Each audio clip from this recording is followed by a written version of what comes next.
Over to Sibrant. Yeah, hi Tom, hi everybody. Tom, I have a question about one individuated unit of consciousness who plays two avatars at the same time. He once gave an example of in World War II, a Nazi and his Jewish victim.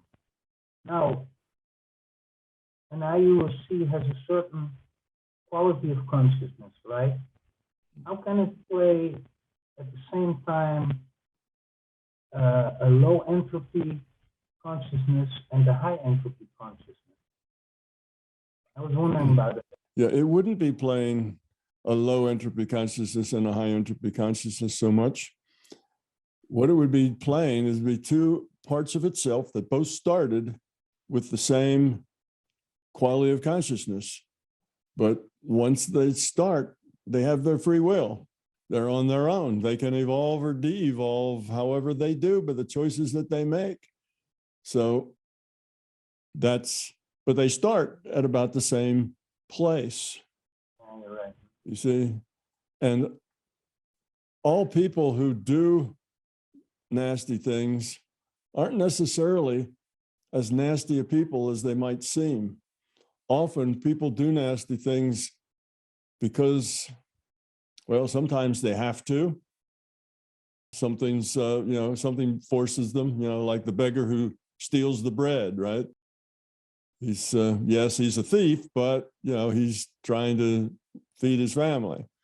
And sometimes it's the soldier who does what he's ordered and does what he has to do, because not doing it would be unthinkable. Not doing it would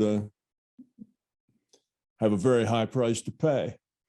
So anyway, there's lots of reasons why people do what they do. It's all not just as straightforward as it might sound.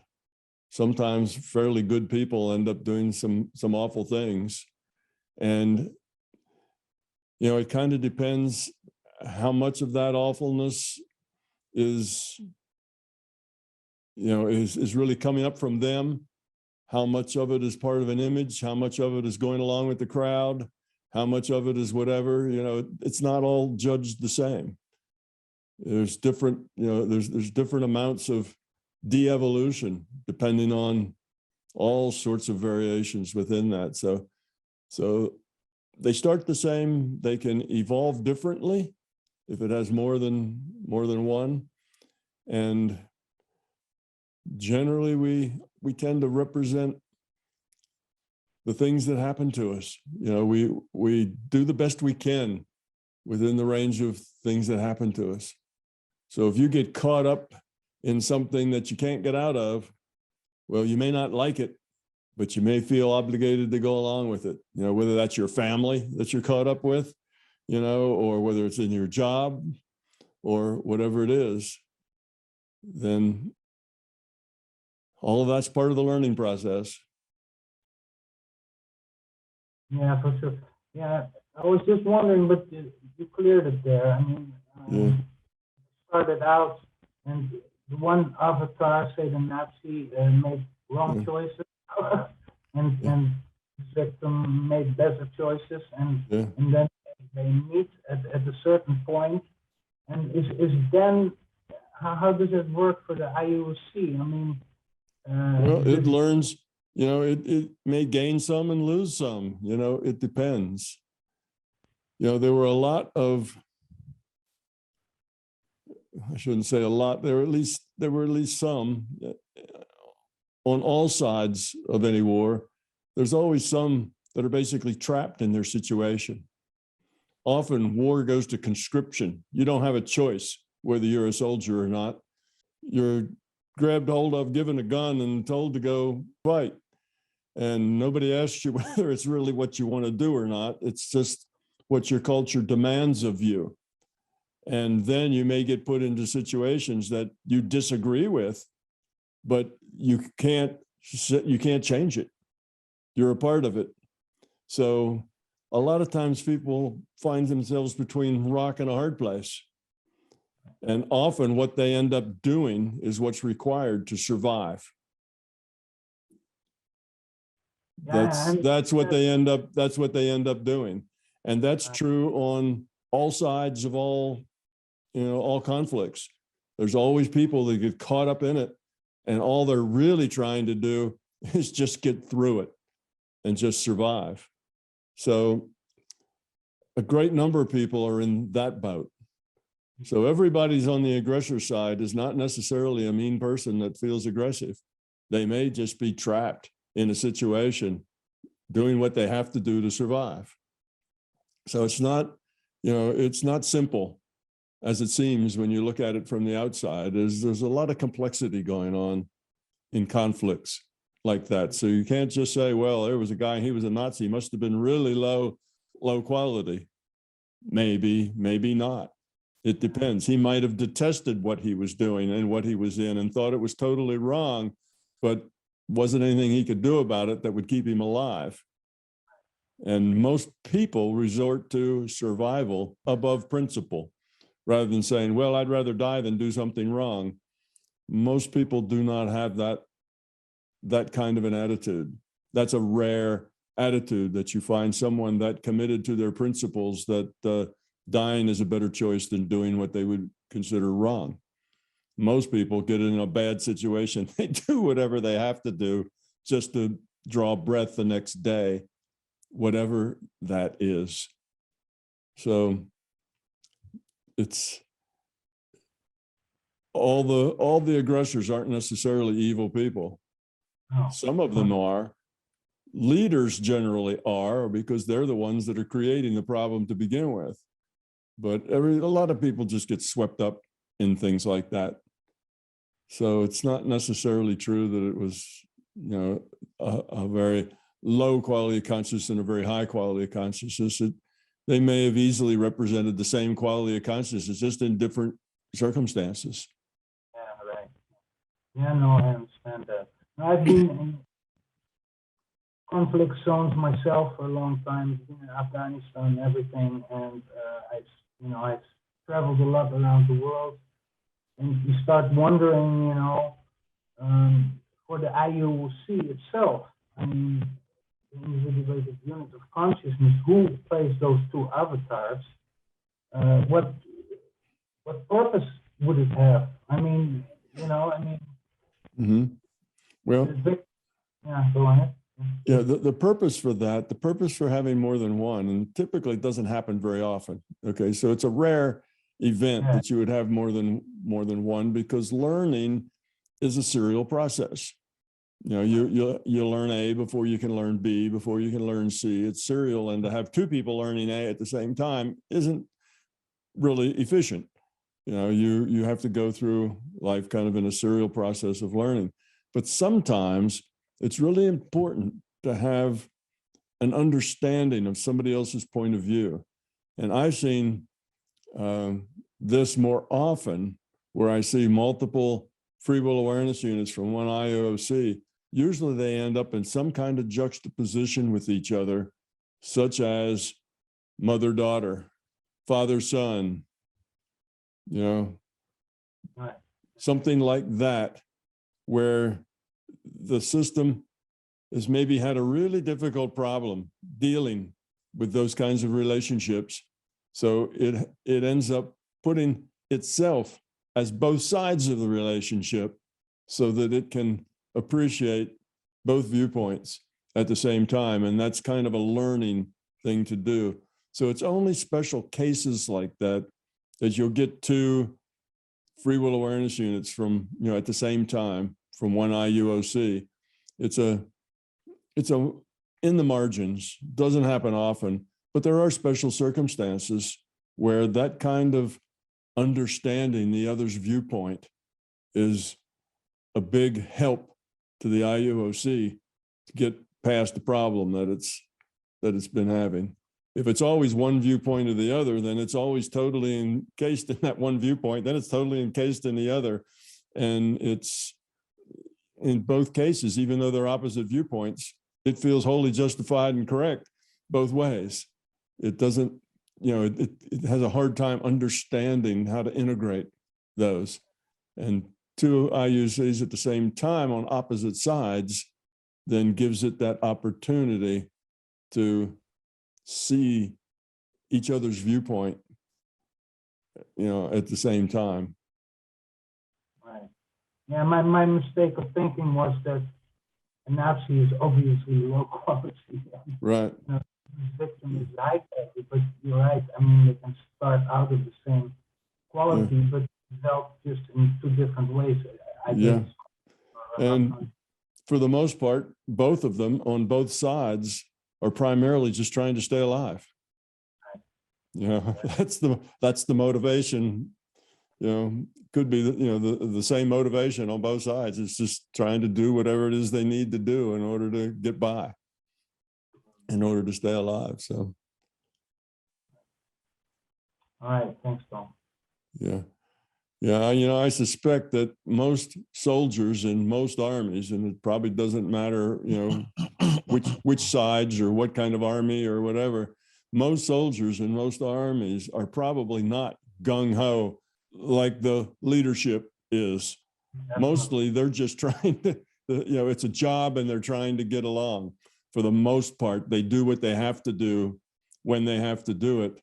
But I don't think that most soldiers are real ideologic, and they're in there, for some great mission that they're on. A few probably feel that way, but I think most probably don't. Most are probably just trying to get by and want to live through whatever the situation is, for another day. Yeah, I have not been in the army myself, but I've been in Afghanistan, all around the world. And I worked with them closely. Most soldiers are motivated either by adventure, or it's just a paid job, or, like you said, very very few are there for moral or ethical reasons. It's and where that goes, for them, the situation gets really real when they have to go into conflict, right? And most of the soldiers, especially in the West, are not even considering that when they join up, or they go for the adventure and the thrill. But I found that those are the three reasons really why most of the soldiers are.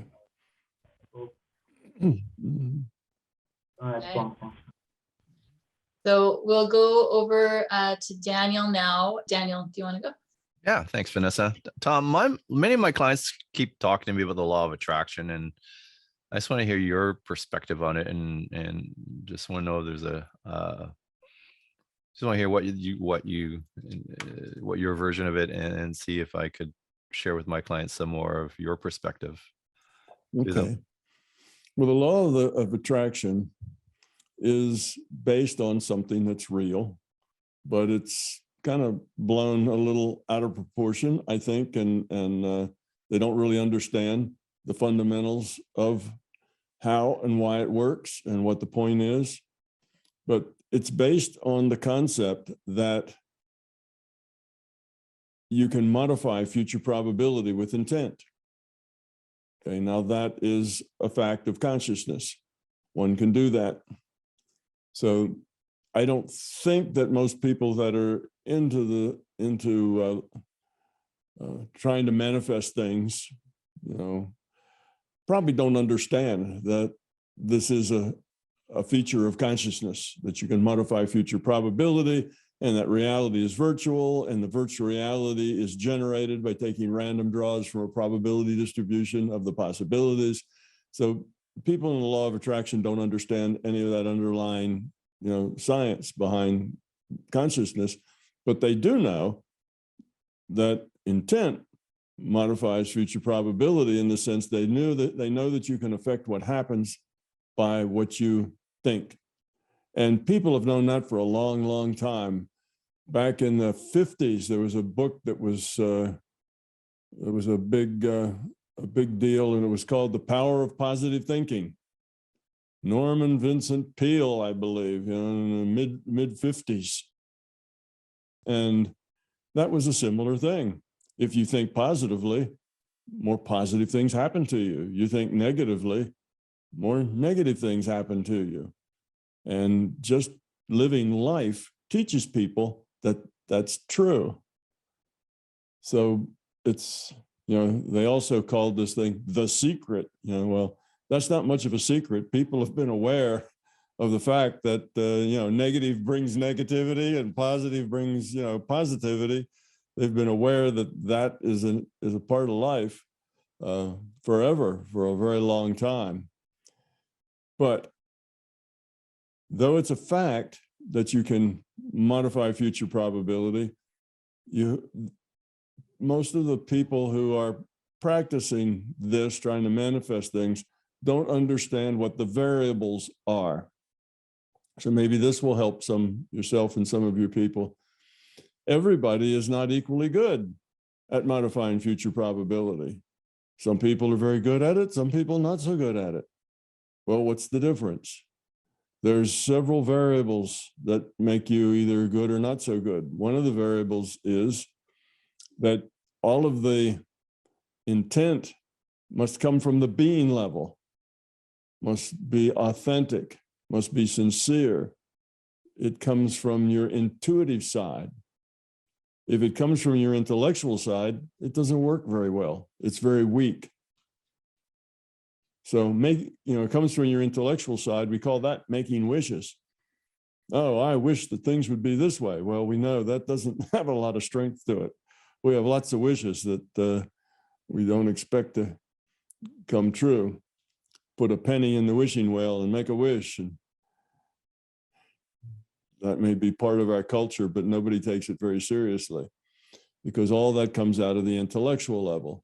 So that's the first thing. To be powerful, it needs to come out of the being level.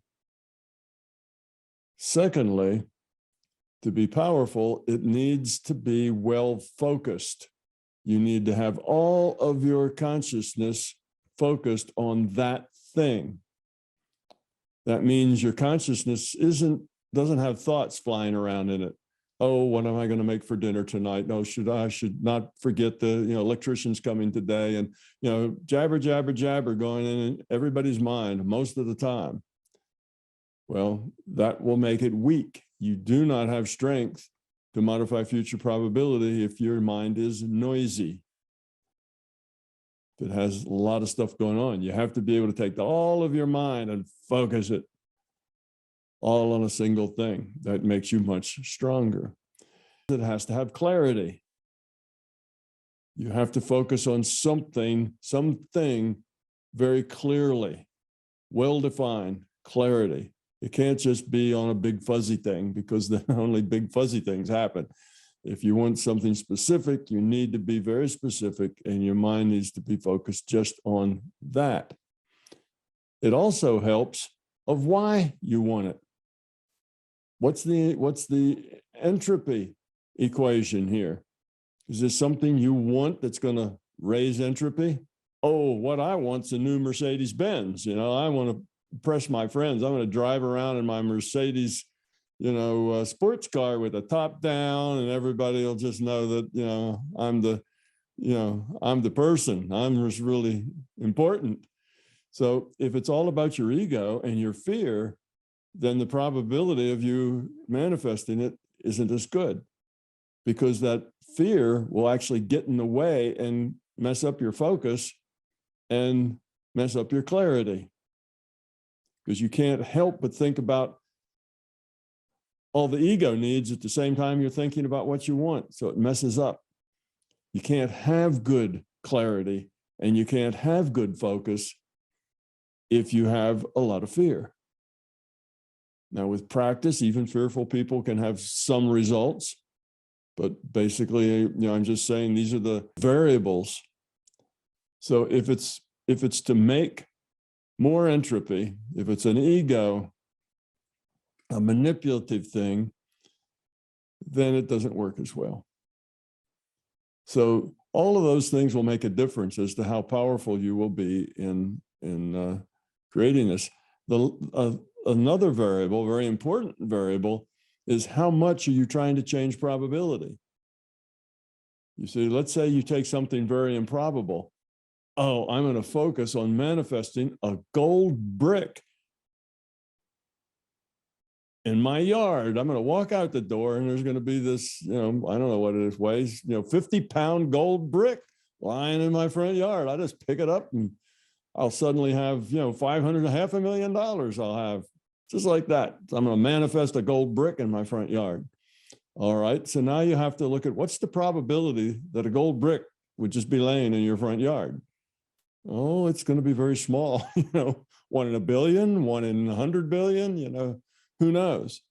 So trying to get that to manifest is going to be much more difficult than manifesting sunshine next Saturday for the picnic. There's a lot of uncertainty there, So maybe that would be easier, unless, of course, a huge storm has been forecast that's been moving across your country. Then it would be hard to do. So what I'm saying is that if the probability you're trying to manifest doesn't, you're not trying to change so much probability, you're just trying to get all the pieces to come together to get what you want. Well, that's much easier to do. So things that you want to manifest, if they're simple, if they're within reach, if they're not too impossible, then you have much more success. But a gold brick in your front yard probably isn't going to happen, because even if you're sincere and focused and work out of your being level, you might get it down from 1 in 100 billion all the way down to, 1 in 100,000. But it's still not going to work, likely, because it's only 1 in 100,000. So that's a little bit about, manifesting or using your intent to make things happen. So those things that are within reach, that aren't that high, you're not trying to change probability by such a huge amount. And if you have the clarity and you have the focus and you do that from an intuitive side, yes, you can be successful. Now, the last variable is your own intent. Why do you want to manifest it? If the reason you want to manifest it is something that would help you grow up, if it's on your path to lowering entropy and increasing the quality of your consciousness, then your probability of manifesting it goes up considerably. Just like if it's on your path to blowing up your ego, it will go down considerably. So those are all the variables that one needs to kind of deal with or work with when trying to attract what you want. The law of attraction, that if you think about it hard enough, you'll attract it and it will come. That's really intent modifying future probability. And it does work. But you just don't always get whatever you want. It does not work like that. Would you use visualization and meditation to help with attracting what you want? Sure. If you're a visualizer, use visualization, use meditation. That'll put you in the correct intuitive state. That makes it more powerful, because that solves a couple of those variables if you use meditation. On the other hand, you don't have to formally meditate. A lot of people can get down into that intuitive state just in a few seconds, just with practice. And maybe they've never learned how to meditate. It's just something they do. They go into that quiet, still spot and they work from there. Something they've been doing since they were 6 years old, this sort of thing. So some people don't need the meditation, but meditation helps for the most part. The system will tend to give you what you need to grow up. So that's why if it's on your growth path, then it's more likely to happen, even if you don't put much effort into it.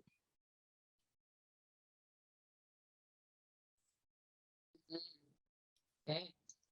Thanks, Tom. Mm-hmm. Good question. Great answer. I'm going to share a little fun fact before we take a break.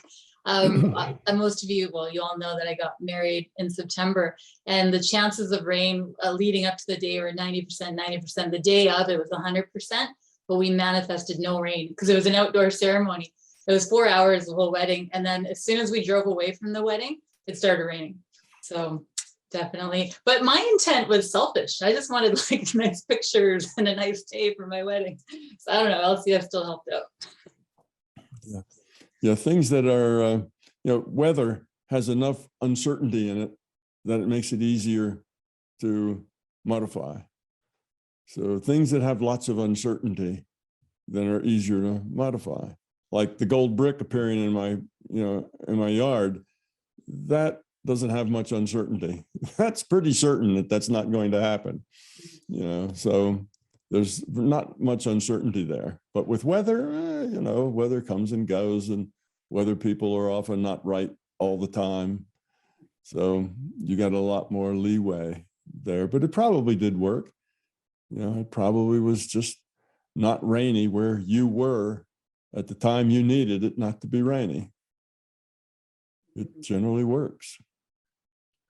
I have a lot of clients. I have a lot of clients that would ask, I want to win the lottery, but obviously that's from the intellectual mind. And I always say, well, how many people do you think are asking to win the lottery? I say, you got to get in line. Yes, not only that, if you have somebody who wants it to rain because they need their bushes watered, and somebody who wants it to be sunny because they have a wedding, that's pushing and pulling in opposite directions. And basically, it's a tug of war. And whoever has the harder tug is the one that, that wins. So winning the lottery, you probably have, hundreds of thousands of people holding onto that rope, trying to tug. And it just would, whoever is the tugs the hardest would have the most influence. But there's very likely that none of them will influence it to win. Because again, the odds, if you change the odds from one, I don't know what winning is in a lottery, but it's probably like 1 in a million or less than that. So if it's 1 in a million and you use your intent to get it all the way down to, 1 in 1,000 or even 1 in 100, still that 1 in 100 is not likely to work, even though you've changed it quite a bit. So a lottery would be a tough one because it's so improbable that you're going to win it because there's so many participants in it. Now, I did read about a person who was very good at remote viewing, and they were very good at using their intent. They knew how to work out of the being level, and they were successful at guessing winning lottery numbers like 2-3 times, but never after buying a ticket, just guessing the numbers. So they decided that they would try to actually get a ticket, guess the number and then get that ticket. And when they did that, they got the number right, except every digit was just one off. So they had all, like 9 or 10 or 12 digits. All of them were right there. It's just every digit was one off. So if instead of a 2, they'd have a 1. Instead of a 5, they'd have a 4. Instead of a 3, they'd have a 2. And it was like that through the whole number. And that's the system telling them, nice try. But it's not, we're not going to let that work. So, yeah, I doubt that, you can shift the probabilities a little, but I doubt that there's many people winning lotteries just because they wanted to win it. Everybody wants to win it.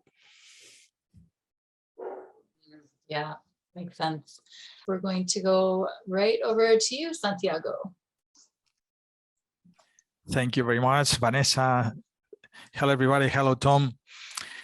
My question is about the Free Will Awareness Unit and the IUOC. I mean, is the mind the Free Will Awareness Unit? How would you say that the IUOC, as pure knowing essence, gets the information from the Free Will Awareness Unit? Would you say that it is a continuous process while alive, or it takes place the most part when we are in the OS transition phase? And are we conscious of our individuality when we are going through that phase of the cycle in the OS? That's my Okay. That's my question. Our consciousness, our awareness is free will awareness unit. That is the consciousness that we're working with. Now that free will awareness unit, in a way it's a separate thing, but in a way it's not. It's just a subset of the individuated unit of consciousness. It needs to be a subset because there's two functions here that are incompatible with one thing. So you needed two things in the model, and that is that you need the accumulator, which is the individuated unit of consciousness, accumulates all the past life experiences. And you need the free will awareness unit to start off without any intellectual information, without information about all the past lives or anything really intellectual. That way, the free will awareness unit begins to express itself, express its quality of consciousness in its choices. So it's working authentically. Whereas if the free will awareness unit had information about all its past lives and that sort of thing, it would, instead of just being authentic, it would try to guess the answer. It would be trying to game the system.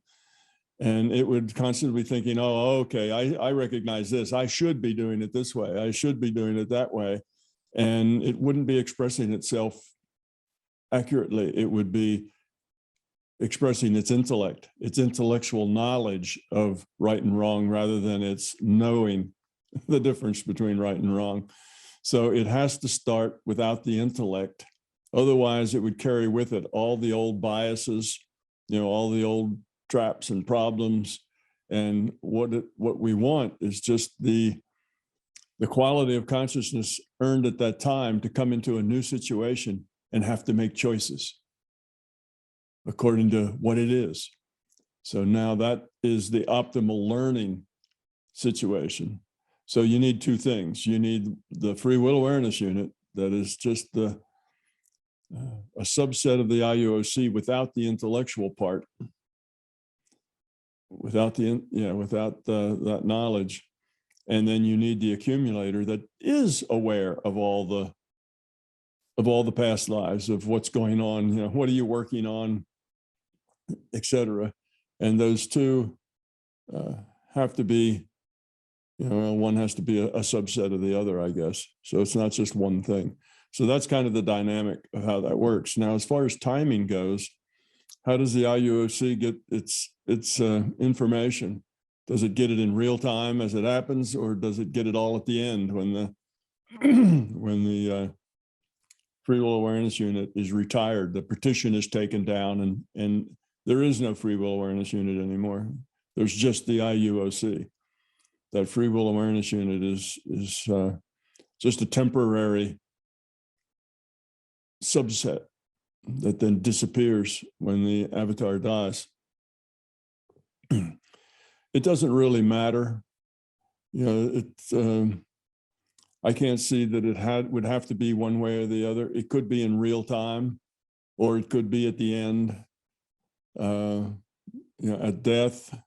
I don't know that it really matters that much. Now, if you want to say that it's in real time, then that would support the IUOC being what some people call the higher self, which is aware of the free will awareness unit all the time and might be able to send it some help. But that's really not necessary as far as me building a model. We can make that kind of an assumption, but it is just an assumption. It's not a necessary thing. We can always say that it's just the larger conscious system is the one that gives that free will awareness unit the help, a guide, if you will, being an interface with the larger consciousness system. So we don't really need a higher self in the model. We'll just let the LCS kind of do that role.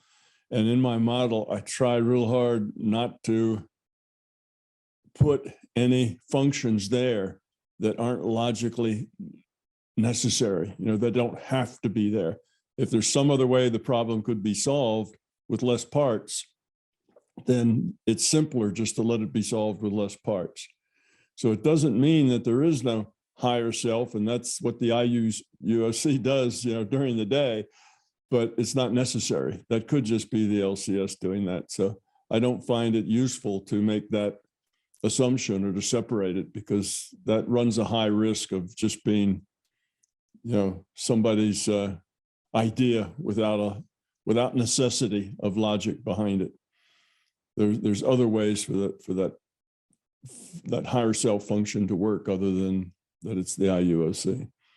So that's kind of how that is. So if you ask me, well, what does the IUOC do all day while its free will awareness unit is off at work? What does it do? Do you sit around, chit chat with other IUOCs or what?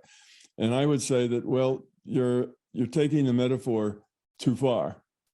My IUOC is a metaphor, as is the larger consciousness system. And basically, I have to put a function there, and it is an individuated unit of consciousness because it is a piece of the larger consciousness system. Logic demands that. And it has to be the accumulator for all of the various lifetimes. And logic demands that because learning is serial. You can't do it just in one shot. So those two things are necessary. But beyond that, there is no necessity for it to do anything in particular. So that's just as far as the model takes it. Model doesn't really say what it does all day while its free will awareness unit is off at work. So I would just say, don't have any answer for that. But it's better not to take these things so literally, as they're a chunk sitting there with a mission, as it is that these are metaphors for functions of consciousness that need to happen. And it's a very purposely simple set. So I use the minimum set. If the higher self can be, if that function can be filled just by the LCS itself, then there's no need to give that function, to make something else. Oh, that's what the IUOC does all day. It watches its free will awareness unit and gives it nudges and messages and that sort of thing. Well, maybe not. There's not a lot of evidence to say that it has to be that way. It could just be the connection with the LCS, and that's a lot simpler. So that's my thinking. These are metaphors for logical functions that have to exist because of my own research in consciousness. Say these are facts. We have these facts, but I don't have a fact of a higher self that sits there. That's just something else we can say. It's another way of slicing and dicing, reality, but it's not necessary. It's just something we add because we like it and it suits us. But I try to add nothing like that just because it suits me or I like it. I wanted to keep my model as simple, as few a number of working parts as possible. Because we start making things up, then that's a slippery slope. So I don't know what the IUOC does all day, if anything. It could be hanging out with other IUOCs, coming up with strategies, but that would seem like something that wouldn't take all day. So don't think of the model as too literally. Think of it as just metaphors for functions of consciousness. I was trying to concile with other teachings about they're absolutely complementary to yours, that it says, okay, when you're living in the physical reality, you have your personality, your ego, it's your mind. It's like it is a kind of set where you have all that could be the free will awareness unit. It is the tool your consciousness is using. Your essence is using to get information from the physical reality. And then when you transition, when you die, when you review your experience set and you And you learn from what from those experiences. Huh? Yeah. That's what I was thinking Yeah. about. Yeah, well, I think all that's true. You know, you are who, you know, if you say, who am I? You're the IUOC. You're the individuated unit of consciousness. That's who you are. Okay. Now, your local awareness, you know, which is, you might think is your what you feel like your own private consciousness, that's just the free will awareness unit, but it's a piece of the IUOC. So you're still the IUOC. It's just a subset of the IUOC. You die, and as soon as you die, there's no need for that free will awareness unit anymore, because it was just created so you could log on to that avatar. When that avatar dies, that partition comes down, and now it's just the IUOC again. And then when the IUOC wants to log on to another avatar, well, it creates a new partition. It's got now a new level of entropy for itself because of that last experience. So now it takes that, and that free will awareness unit then becomes part, you know, with the avatar. And that avatar dies, the partition comes down, it's just an IUOC again. When it needs to have another avatar, creates a partition, which is now different than the last one. You know, each time, hopefully, we're evolving a little bit more. We have a little higher quality consciousness. So yes, that is the way it goes. And when you have that life review, that's basically you, the IUOC, because that partition comes down as, or immediately after the avatar dies. As soon as the avatar dies, that partition is no longer necessary. There is no avatar for that free will awareness unit to connect to. So that partition just is, you know, this is kind of a computer analogy. You know, in a computer, you can partition off pieces of memory and pieces of processor to do specific jobs. And then you can take that partition down, and then it's just all one thing again. So it's that sort of thing. So the various partitions are just temporary as that avatar lives, then they disappear. And the life review is where the IUOC now is looking at that life and the choices it made and the mistakes it made and how it could have done it better. And it's assessing that along with all the other lives that it had, looking for trends and things to help it learn. And then it decides it goes back for another one. So yes, all those things do happen. And the IUOCs is the fundamental thing, the thing that lasts and continues. So that's really who you are. So I wouldn't say you are a free will awareness unit. That's your present awareness. That's your local awareness here as Santiago. That's your free will awareness unit. But that's a piece of something that's bigger. You're really a piece of the larger consciousness system. Thank you very much, Tom. It's clear. Yeah. Great explanation. Thanks to Tom. Mario, over to you. Oh, it's my time. My slot. Fortunately, it has a lot to do what we were just talking on former question. I tried to do some groups to help people in Portuguese. You know, most people wouldn't understand a thing here. And then I do support answering people about the what is explained in the books and things like that. And some questions comes about when as soon as you get the people rid of some fear, they find another thing to cling on, you know. And if they know that they will live, you know, many different lives, and what they are is something larger than the avatar, and then they are not really dying. And then the next thing they think is about, will the consciousness die someday? You know, some always thinking. And one other thing that you say in the books, even that about the guides, that helps. There is a lot of help from the system and things like that. And then if there is help from the system and from some guides somehow, now, as you answered here, it's much more clear than only what's said in the book. But people think that if there is someone good there, trying to help. Maybe there is someone bad there too, trying to push you on the other side, and evil beings, and then that will try to influence, and how much they will go into that. They can possess you and take possession of you and control you and things like that.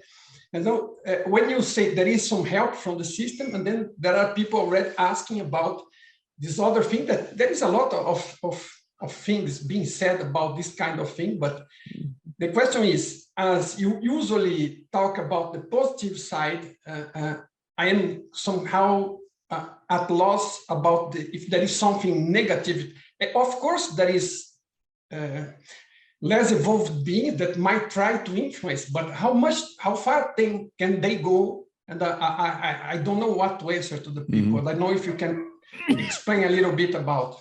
Sure. Well, yes, there is a negative side, and it's just, people who are de-evolving, are not evolving. They're more fearful, and they are very much into control, power, force, which is typically what unevolved beings are into. But this negative side can influence you to some extent. It can also kind of put an idea in your head, give you a nudge to the dark side. That's a possibility. But in general, it doesn't do that very much to most people. The negative side likes chaos.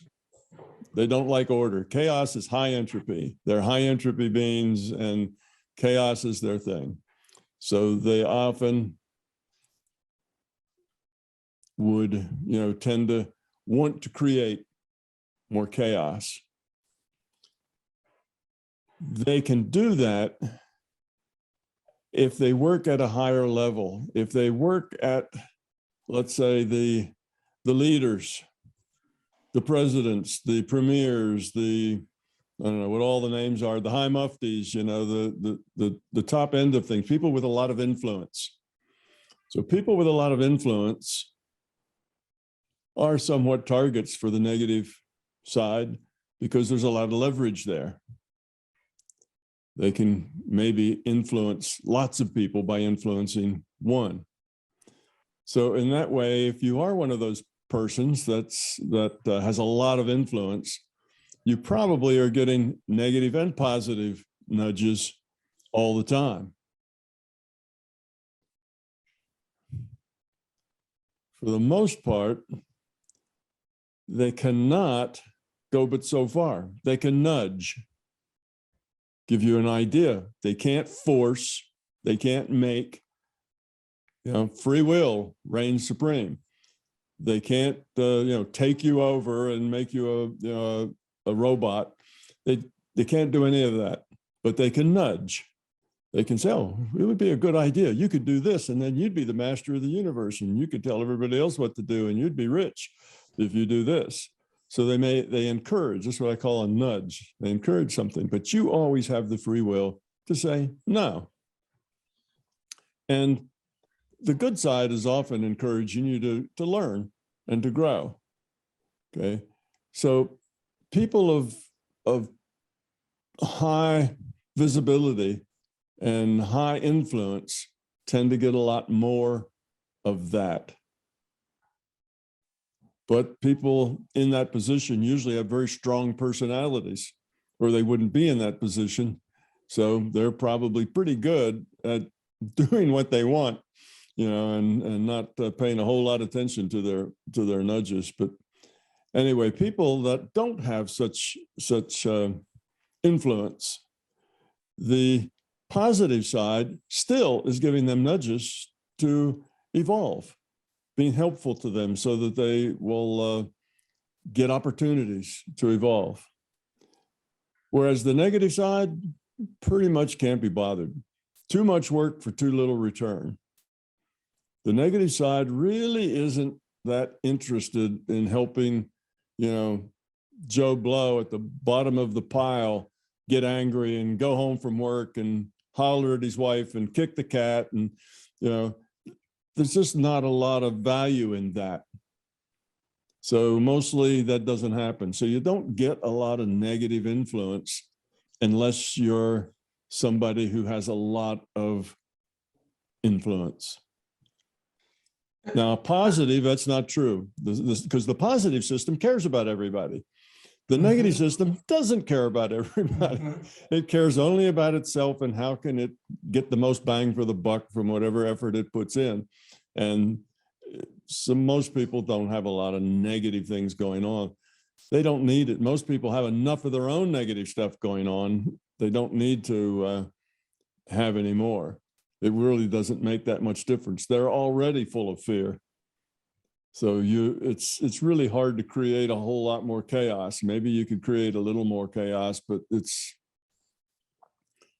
not, you just don't have much of effect down there. Too much work, too little value in it.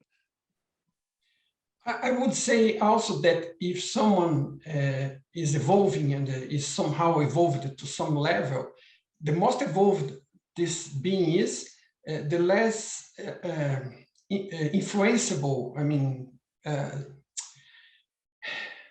he will be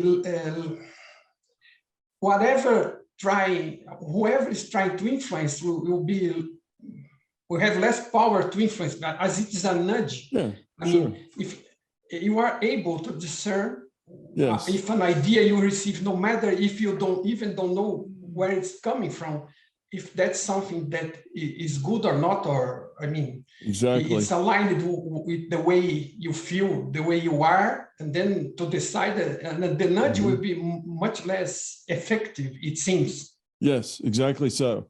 As you grow up, you become more and more secure in your own free will, and you become more and more aware of nudges.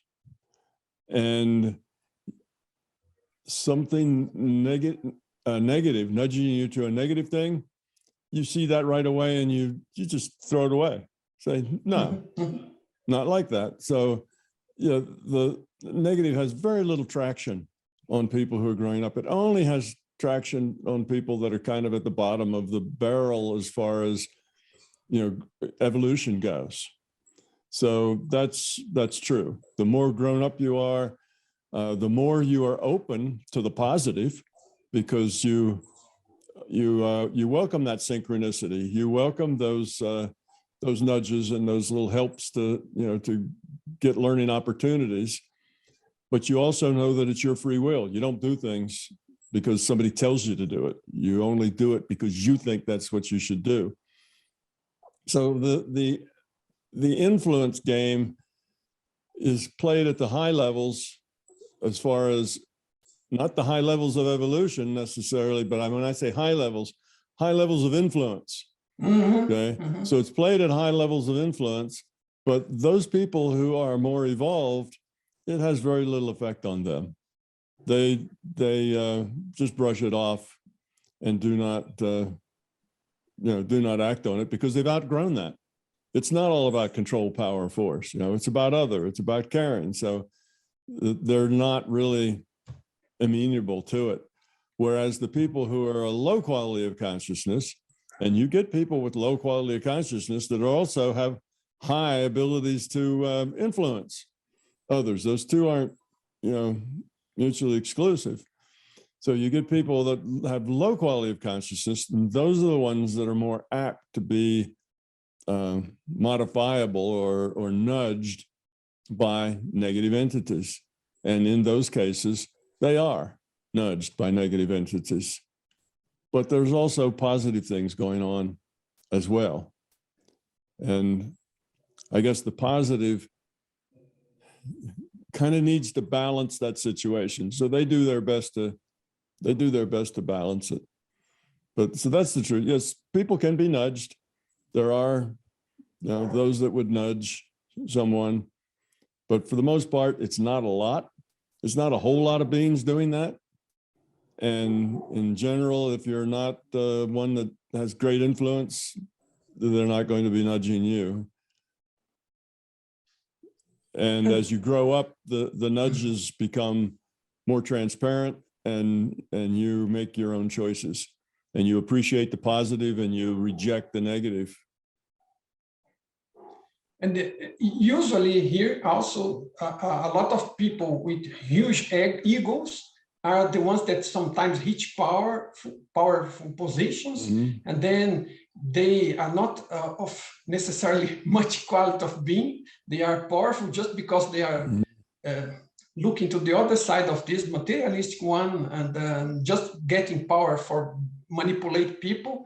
And I don't even know if they really, they may be more influenceable, but sometimes they don't even need that. I mean, it's if you are going to worry about to select what kind of influences you have, it seems to me that it's better to take care of the people in places of power than to worry about influences from beings from outside this reality. I mean, looks more sensible. Yeah. Right. Yeah, that's true. Yeah, often you get people that are low quality of consciousness, rise to positions of influence because they're chasing control, power, force, that's what they want. They want more control, more power, more money, and that's why they're there. So you get people with low quality of consciousness sometimes rising to the top of influence. And often those people, when they get that influence, they degenerate even further. In other words, that's the old saying that absolute power corrupts, absolutely. So yes, you get a lot of corruption at the top. You get a lot of people who aren't very evolved at the top. That's just part of our problem. We have to grow up. We need to have more and more people at a higher quality of consciousness, and they'll pick people at a higher quality of consciousness. So yes, that is the case. So many are influenced to the negative side once they have more power.